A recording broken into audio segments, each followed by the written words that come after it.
大家好，我係你嘅星呢主持人阿星。最近呢就有好多嘅評論啊，都話美國國債咧就嚟爆煲啦。咁日本咧好日子啊都要到頭啦，咁樣係咪都唔好得幾耐噶啦，跟住都爆噶啦咁樣。咁點解咧咁咧？主流嘅意見都係話咧，近排咧，因為呢個美國同埋日本嘅國債嘅孳息率咧都上升，咁債價下跌，加上咧就係呢個國債拍賣嘅反應咧就未如理想，咁個超額認購咧都係得2倍幾咁啫嚇。2倍幾咧呢個係超額認購啊，咁即係話咧。假設佢發100億嘅債券咧，都仲有200幾億咧嘅資金希望去買啊！佢而家唔係不足嘅認購，只不過咧好多人咧就話呢個2倍幾咧，其實咧係低於個平均數係咪？即係而家因為咧平均數咧美國個國債就2.6幾倍，而家得2.4幾倍咁樣，跟住咧就話咧呢長期平均數字咧就去到一個危險嘅水平，諸如此類。今日咧我哋就嘗試下用一個咧簡單啲嘅方法。去理解呢個國債究竟或者呢個債券究竟會唔會爆煲呢？係嘛？而家美國嘅問題呢，就係話，因為呢6月尾就話呢有好似6萬億唔知幾多萬億咁個美金啦，6萬億好似係咁國債會到期，咁而美國嘅財政儲備呢，得翻幾千億啫，根本就唔夠錢去還呢啲國債咁樣。咁呢個問題第一就係話。美國國債到期係咪淨係6月底先至有咁多錢呢？係嘛？幾千億美金嘅財政儲備，比起啲國債到期嘅日子嗰個金額其實呢，好多個月份呢，美國國債到期嘅金額都係大過嗰個美國財政儲備嘅。咁美債爆咗未先？未啊嘛，係嘛？你而家都係話美國俾人調低評級啫，係嘛？最呢個目的。好啦，咁。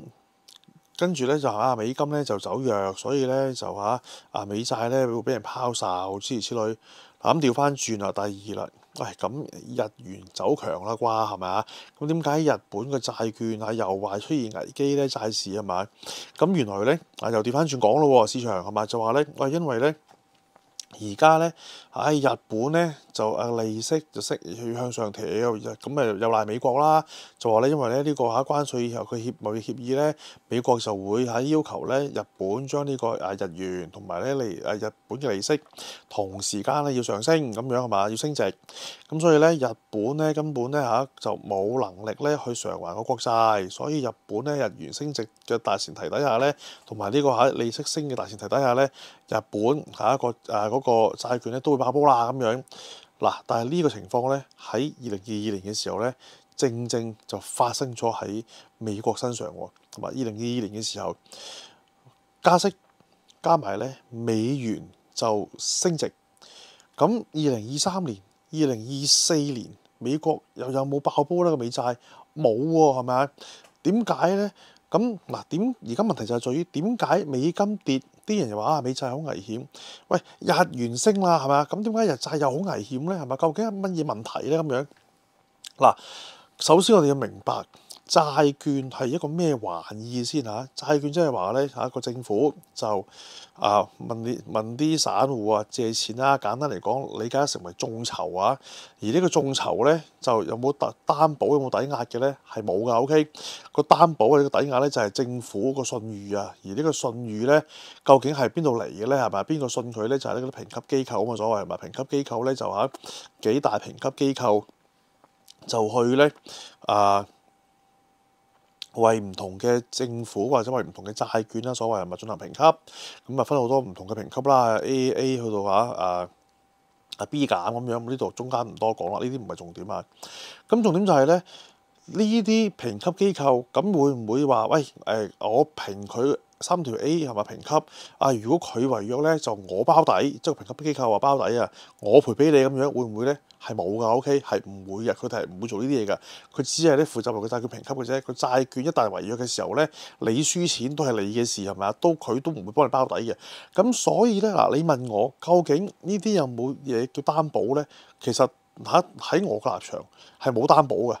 冇嘢擔保，冇嘢抵押嘅，大家口講口賠嘅啫，係咪？就算你話政府咁樣嘛，政府好穩陣啊咁樣啊，之前美國3條A咁樣，咁佢真係唔還錢，咁你吹得佢漲咩？係嘛？你吹佢唔漲嘅喎，係嘛？你同個評級機構講，喂，你俾3條A佢嘅喎，你係咪應該包底還錢俾我啊？唔係喎，係咪？所以咧呢啲咧根本就係冇抵押嘅。OK，好啦，嗱，咁問題就在於。咁好危險啦，係咪？喂，我買呢啲債券係咪又冇抵押又冇擔保？你都識講啦，星佢唔還錢俾我，吹佢唔漲嘅喎。嗱，首先大家要明白一樣嘢，我哋去借錢俾人嚇，如果你係為牟利啊，簡單嚟講啊，即係為咗一個利益嘅，唔係為咗幫朋友。OK 啊，大家要明白嚇，借錢俾人或者銀行啊借錢俾人啊，首要嘅條件係考慮啲咩咧？就梗係考慮佢還唔還得起錢啦，係咪啊？呢個第一。好啦，第二就係話，咁究竟點樣去衡量佢還唔還到錢咧？咁啊，梗係睇佢個揾錢能力有幾高啦，係咪啊？即係所謂嘅收入有幾高啦。嗱，咁樣講咧，大家就好容易明白啦。所以咧，嗱，而家嘅情況就係話，美國還唔還到錢，就唔係睇佢個銀行啊，即係佢個嗰個儲備啊嚇。有幾多錢？即係話你假設啊，我再簡單啲嚇，講人話所謂係嘛？你哋去買樓就問銀行借錢你買層樓500萬咁樣你銀行存款咧，俾完首期之後咧，得翻30萬嘅啫，係嘛？咁你問銀行借500萬，喂，咁銀行會唔會話喂，你咧個銀行存款得30萬啫喎，你根本就唔夠錢還債㗎喎，係咪？我就唔借俾你㗎啦咁樣。銀行審批嗰個按揭其實咧就唔係咧睇你銀行幾多錢剩，而係咧睇你每個月嘅入息係嘛，咁你扣除你嘅支出，去同你計一計咧，究竟你咧有冇錢還啊？所以呢個第一係嘛，咁好多人就會話啦，喂，星你都識講啦係咪？而家美國就係年年都赤字啊嘛，佢揾嘅錢翻嚟咧就唔夠自己開支都未夠，根本就冇錢剩，何來錢還債咧咁樣？嗱，我哋又睇咯喎，嗱，阿特朗普最近咧去中東打咗個 round 翻嚟係咪？咁咧大家見到啦，去咗呢個阿聯酋啦，係咪？阿聯酋咧就話會俾6000億美金，就同美國咧就合作發展啲 AI 晶片諸如此類咁樣。咁所以卡塔爾係咪？卡塔爾咧又掟幾千億美金出嚟咧，就走咗去咧幫佢買飛機咁樣係咪？嗱，呢啲咧。其實特朗普咧差唔多喺中東之行1個禮拜之內咧搞掂，咁嗰度咧講緊係成萬億美金講緊嚇。嗱，好啦，而家嘅問題就係在於美國究竟有冇能力揾到錢翻嚟還債咧？係咪？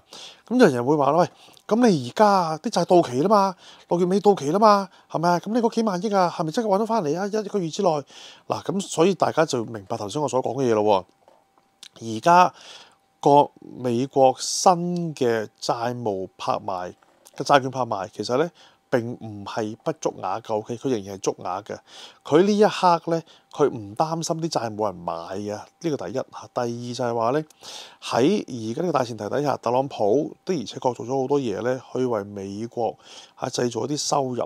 佢唔係幫政府製造收入，而係幫美國呢個國家嘅民眾也好，啲大公司也好製造收入。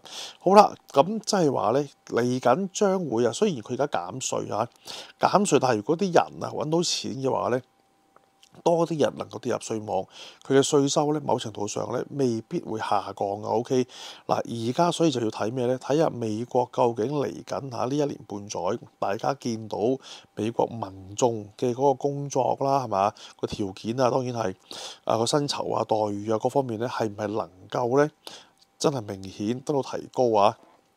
如果係嘅話咧，佢哋嘅稅收嗰方面咧，我相信咧唔係一個大問題嚟㗎。咁但係你話喂，係咪可以好短時間之內解決到嗰個負債啊？咁當然唔係啦。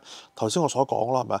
只要啲人見到美國個經濟係一路向好嘅時候咧，就唔會擔心佢還唔起錢嘅。所以佢哋嘅債券市場呢個需求一定係維持喺度。正等於即係大家係咪轉工加薪，轉工加薪，喂，銀行會唔會無端端 call 你窿啊？銀行會唔會無端端咧就唔借錢俾你啊？梗係唔會啦，係咪？喂嗱，如果呢個邏輯即係講緊而家坊間所講啊，喂，你唔夠錢還債，即係你個現金儲備唔夠錢還債，就冇人借錢俾你嘅話咧，呢個世界咧就唔會出現所謂嘅炒家，係咪？因為啲炒家全部都係咧，喂，攞少少錢出嚟就跟住咧買間鋪，跟住咧就話攞去做按揭啦，係咪？跟住咧供到咁上下咧，佢又攞間鋪咧就攞去又按，即升咗之後又按，又攞筆錢出嚟，又係走去買啦，諸如此類係嘛？喂，有幾多個炒家啊？佢身上邊啊或者個袋裏邊啊有嘅錢啊，能夠一次過清還佢債務㗎，係咪啊？如果真係有嘅話，你就唔會見到而家呢段時間啊，所謂咁多銀主盤啊。係嘛？咁多呢啲咧蝕讓情況出現啦。但係呢啲人啊，之前啊，會唔會借唔到錢啊？唔會噶嘛。點解啊？因為佢哋就係銀行就覺得佢哋嗰啲資產啊，或者佢哋嗰個收入能夠頂得住啊嘛。所以你還唔還得起錢，唔係睇你個袋裏邊有幾多錢，而係你能唔能夠證明到俾人睇，你嚟緊個收入能夠維持到穩定，甚至乎有上升。日本嘅情況亦都一樣。OK， 日元加息。近呢一年進入咗加息週期，雖然個加息都比較慢啦唔係美國嗰陣時咁快啦。咁但係咧，的而且確實實在在咧，大家見到嘅數據公布出嚟嘅一啲消息咧，就係話日本有通脹啦，而呢個通脹咧，亦都係因為薪酬即係日本嘅打工嗰個一族咧，薪酬上升而導致嘅，而唔係話所謂滯脹同埋我人工冇得加，但係通脹咧就上升，因為咧可能之前所講關稅因為其他呢一啲外在因素諸如此類咁樣，唔係因為咁樣而上升，所以咧日本嘅經濟嘅狀況咧，你而家即係我見到嘅報道啦，除非個報道係錯啦咁都係相對正面嘅。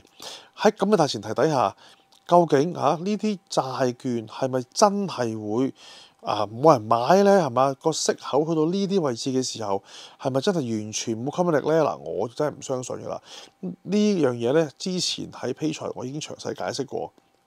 好啦，咁而家美國同日本嘅債券最差嘅情況啦，又有人話美國爆煲啦，係咪？因為咧如果美國國債爆煲嘅時候咧，跟住咧就會形成一個又另外一個金融海嘯又割韭菜諸如此類係嘛？話如果日債爆咧仲大鑊咁樣諸如此類。呢個情況最差嘅情況會係點樣咧？我會留翻陣間收費頻道咧再詳細同大家分析咁所以咧有興趣聽進一步分析嘅朋友，記得支持小弟收費頻道 Patreon 同埋同埋嘅 Facebook。我哋下次再見，拜拜。想聽更多分析嘅朋友，請支持我哋 Patreon。想揾我嘅話，可以喺下面聯絡方法度揾到我㗎。